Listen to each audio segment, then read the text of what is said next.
नाज़रीन आदाब, न्यूज़ 18 उर्दू में आपका इस्तकबाल है। मैं हूं विसाल आजम और आप देख रहे हैं खबर खास।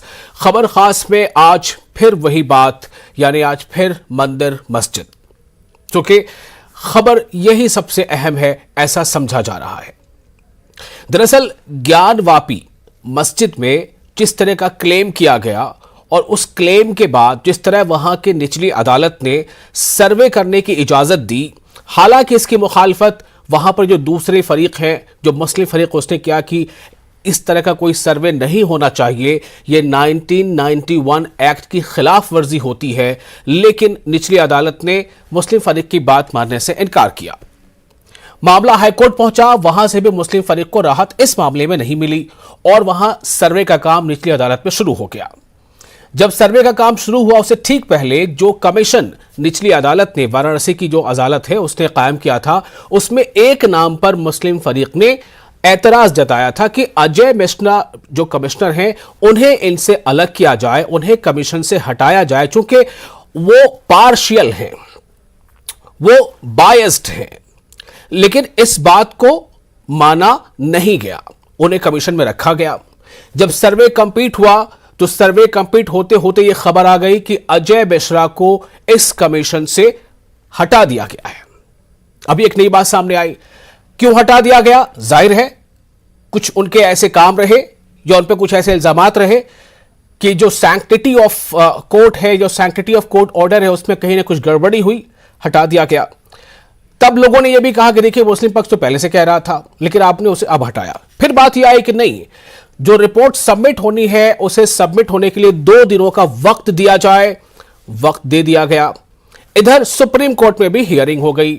सुप्रीम कोर्ट में जब हियरिंग हुई तो तमाम फरीक मौजूद नहीं थे और इस वजह से सिर्फ सुप्रीम कोर्ट ने इतना कहा कि जो निचली अदालत ने यह जो एक ऑर्डर दिया है कि ज्ञानवापी मस्जिद में सिर्फ 20 नमाजी ही नमाज अदा कर पाएंगे, बाकी लोगों की इजाजत नहीं होगी, उसे अनडन किया जाता है, यानी उस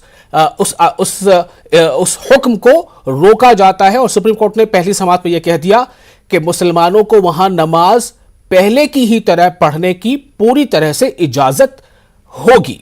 20 या 50 जितने भी लोग पढ़ते थे पढ़ते रहेंगे। लेकिन इस बीच यह हुआ कि वजू खाने के पास कोई ऐसा स्ट्रक्चर है जिसे एक पक्ष यह कहता है कि वो शिवलिंग है और उसकी हिफाजत की जानी चाहिए। वाराणसी की कोर्ट ने यह कह दिया कि उसे सील किया जाए।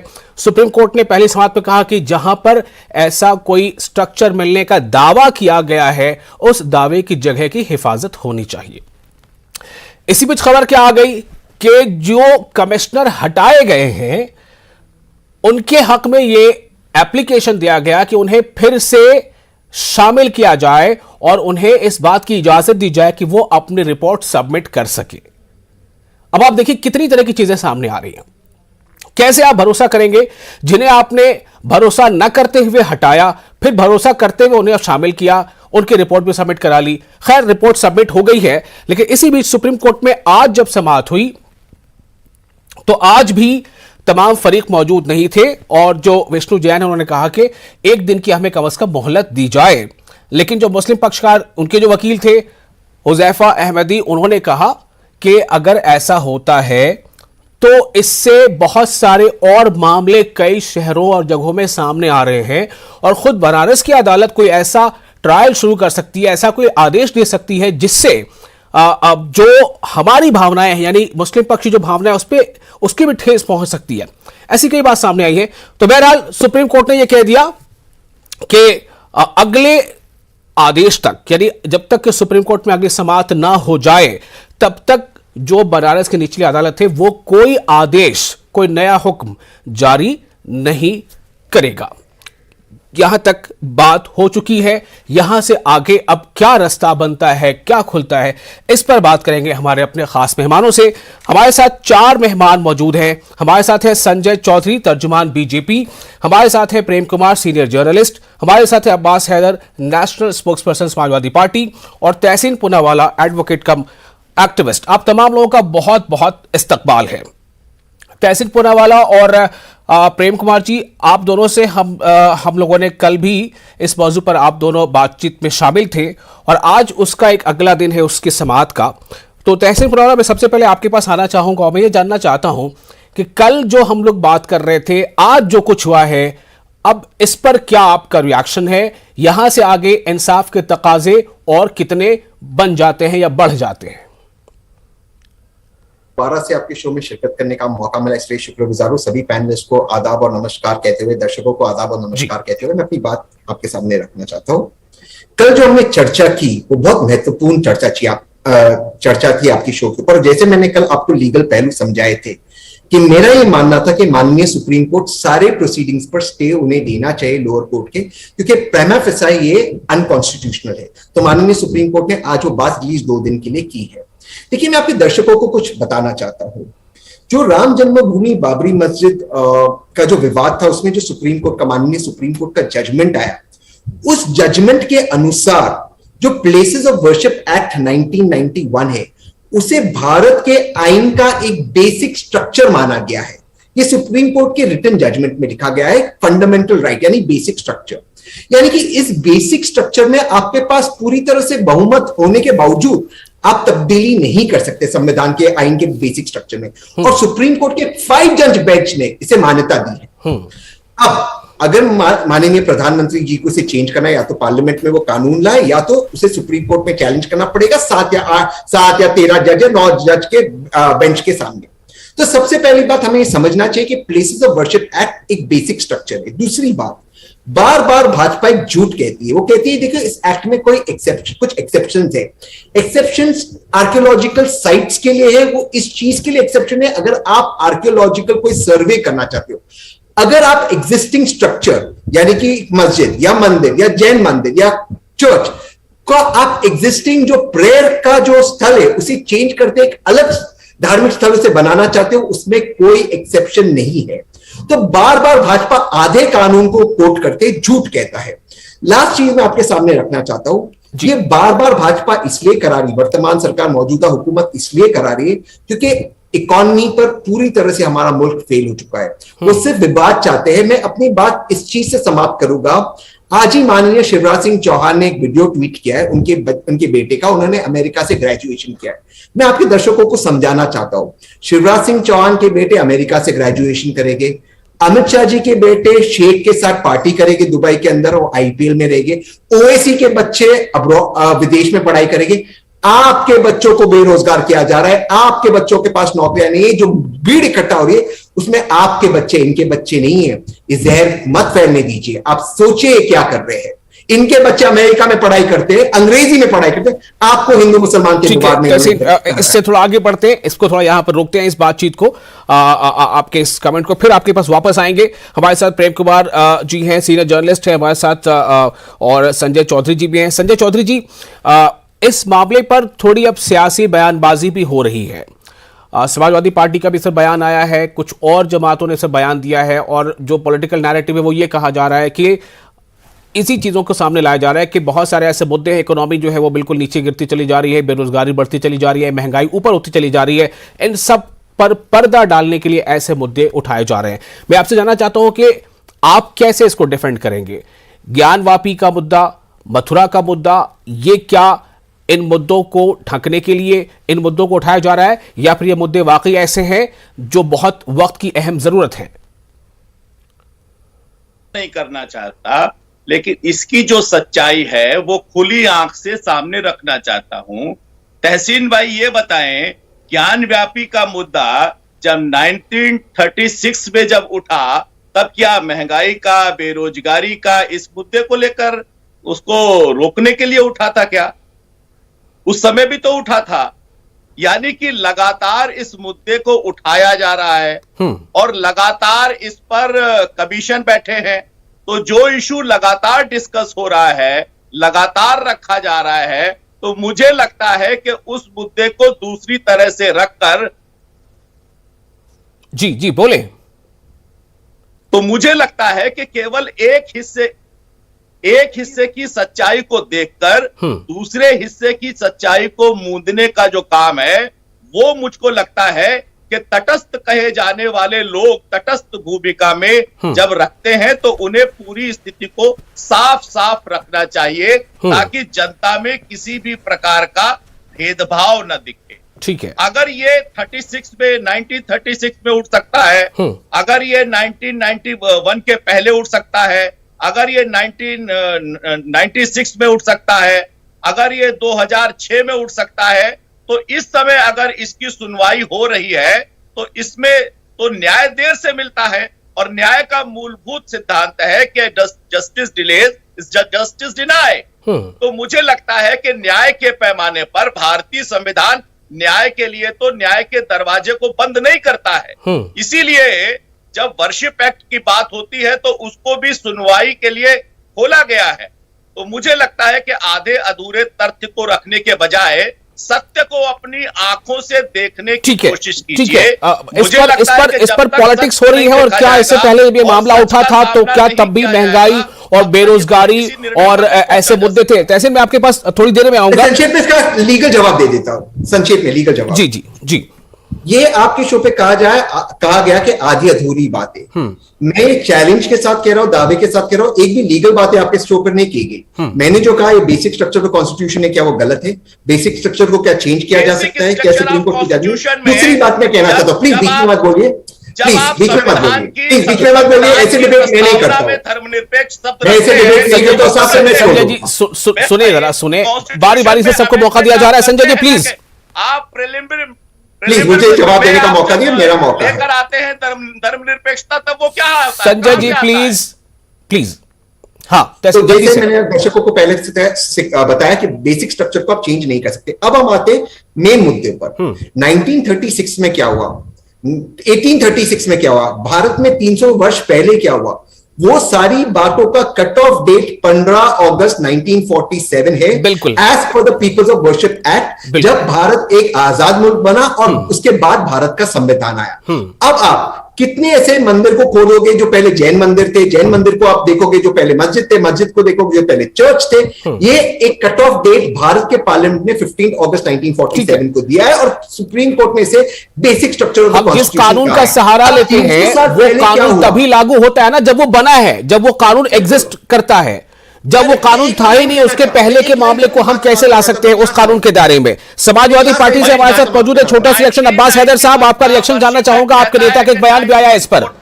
अब्बास हैदर, देखिए, अब्बास हैदर प्लीज। संजय जी चुप हो जाए तो मैं बोलूं। संजय जी देखिए, आप संजय जी आपको मौका दूंगा बोलने का, प्लीज। हाँ अब्बास हैदर। देखिए, हमारे मुल्क में सबकी आस्था का सम्मान है, लेकिन मुल्क आईन पे चलता है, कॉन्स्टिट्यूशन पे चलता है, मुल्क किसी की आस्था पे नहीं चलता। और 1991 प्लेसेस ऑफ वर्शिप एक्ट का सेक्शन 7 किसी भी पुराने एक्ट लॉ को ओवरराइड करता है, सेक्शन 7। तो इसमें कहीं बात रह नहीं जाती आधी अधूरी। यहाँ पर क्योंकि टाइटल पे डिस्प्यूट है नहीं, कोई टाइटल सूट तो डाला नहीं गया कोर्ट में इस मसले में। इस मसले में पूजा करने की इजाजत मांगी गई थी, इसलिए उस मसले को सुना जा रहा था। जब तक 1991 प्लेसेस ऑफ वर्शिप एक्ट है, मुझे नहीं लगता इस तरह की बात होनी चाहिए। और देखिए, भारतीय जनता पार्टी का सिर्फ एक मोटिव है कि वो जनता को असल मुद्दों से भटकाएं। इस पे बात ना होने पाए कि 10 लाख से ज्यादा सरकारी नौकरियां खाली पड़ी, उसको भरना है। बेरोजगारी दर देश में सबसे ज्यादा है 45 साल में। इस पे बात ना हो पाए कि महंगाई 28 साल में सबसे ज्यादा रिटेल इन्फ्लेशन देश में हो गया है। इस पे बात ना हो जाए कि जो फॉरेक्स रिजर्व है वो 600 मिलियन मार्क के नीचे जा रहा है। ये जो महत्वपूर्ण मुद्दे हैं, इस पे ना इनके पास जवाब है, ना कुछ कह सकते। उत्तर प्रदेश में लगातार अपराध बढ़ता जा रहा है। आप देखेंगे, अभी एक दिन पहले उन्नाव में पुलिस की कस्टडी में एक महिला की मौत हो गई। और ये घटना नहीं, एक महिला की मौत सिद्धार्थनगर में हमने देखा, पुलिस ने दबिश डालने गई, वहां महिला की हत्या हो गई। इसके पहले हम लोगों ने चंदौली में देखा। लगातार प्रतिदिन उत्तर प्रदेश में बलात्कार, हत्याएं, अपराध हो रहे हैं। इस पर ये कोई जवाब नहीं देना चाहेंगे। जिस तरह से पुलिस कस्टडी में मौतें हो रही है, इस पर ये कोई जवाब नहीं देना चाहेंगे। नेशनल ह्यूमन राइट्स कमीशन ने सबसे ज्यादा नोटिस उत्तर प्रदेश को दिए, इस पर कोई जवाब नहीं देना चाहेंगे। ना एक शब्द निकलेगा, ना इनके के नेता का, न किसी प्रवक्ता का। मेरा ये मानना है कि देखिए ये बहुत ही संवेदनशील मुद्दा है, ये कोर्ट के सामने है और कोर्ट जो है सब विटनेस के आधार पे, कोर्ट जो है एविडेंस के आधार पे फैसला लेता है, कोर्ट हियर से फैसला नहीं लेता है। अभी जो सामने हमारे चीजें आ रही हैं मीडिया के माध्यम से, वो आधी अधूरी बातें हैं, कोई एविडेंस बेस्ड नहीं है और कोर्ट एविडेंस पे फैसला लेगा। तो हमें थोड़ा सब्र करना चाहिए। सुप्रीम कोर्ट कल इस बातें इसको सुनेगा और सुप्रीम कोर्ट इस पे फैसला लेगा। मुझे लगता है वो आइन के आधार पर ही फैसला लेगा। मैं थोड़ा अपने नाज़रीन को बता दूं कि सुप्रीम कोर्ट में आज एक फरीक ने यह कहा कि अगर आप इस पर सुनवाई जल्दी नहीं करते हैं तो ऐसे कई मामले कई और शहरों में आते चले जा रहे हैं। हो सकता है कि बनारस यानी वाराणसी की अदालत ने उसमें एक एप्लीकेशन इस बात को लेकर भी है कि एक दीवार है, खास किस्म की उस दीवार को गिराई जाए, उसका सर्वे किया जाए। तो फिर इस तरह से सुप्रीम कोर्ट ने कहा कि अगली समाअत होने तक सुप्रीम कोर्ट में जो निचली अदालत है वो कोई आदेश नहीं देगी। यहां तक तो बात है। प्रेम कुमार जी, मैं अब आपके पास आ रहा हूं। दो चीजें यहां पर हैं। एक तो यह है कि जो ऐसे जो इंडेक्स हैं वो सारे जिनसे किसी देश की तरक्की का पता चलता है, उस इंडेक्स में तो आप सब लोग गिना रहे हैं क्लाइंट से कि महंगाई कितनी ऊंची चली गई है, इकोनॉमी कितनी नीची चली गई है, बेरोजगारी कितनी बढ़ गई है।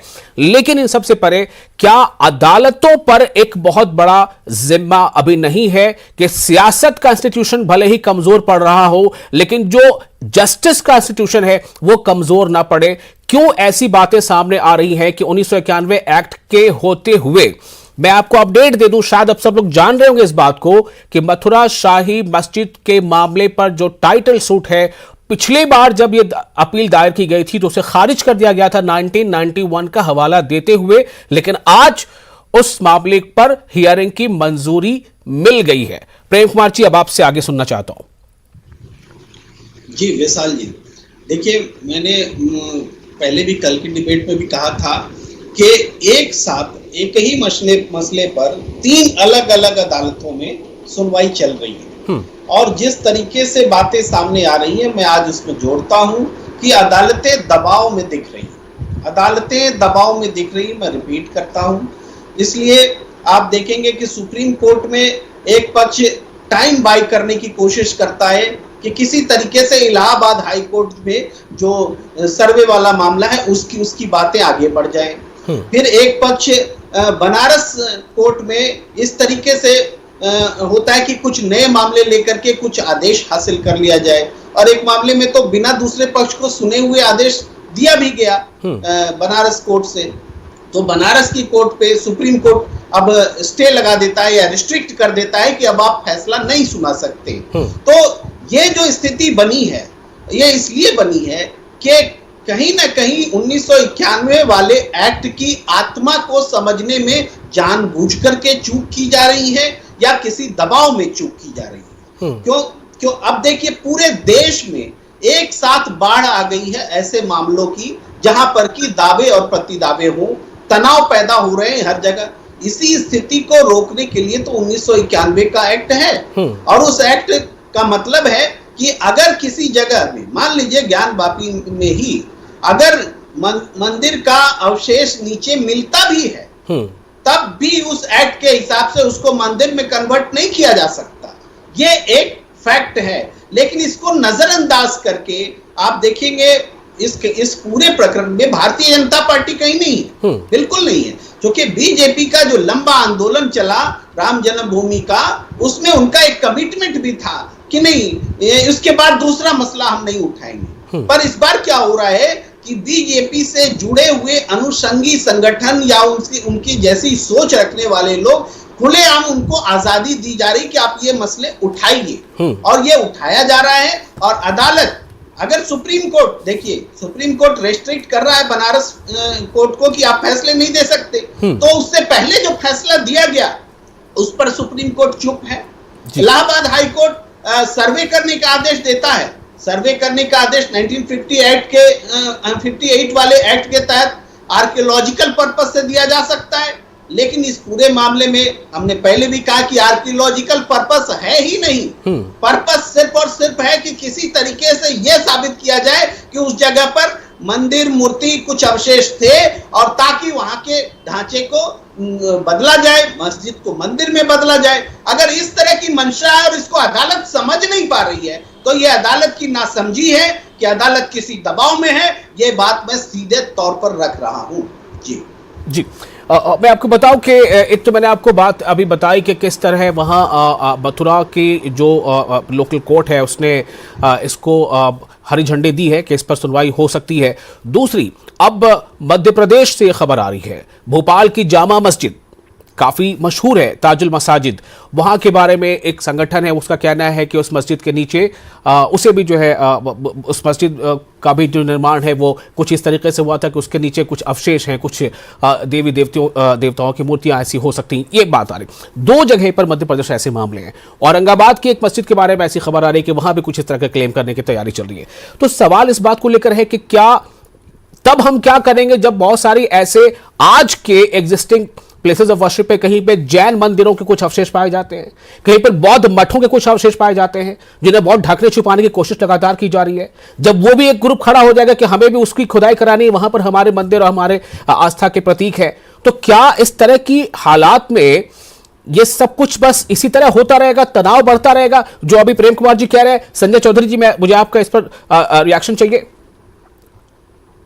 देखिए, मुझे तो लगता है कि कांग्रेस करे तो ठीक, समाजवादी पार्टी करे तो ठीक।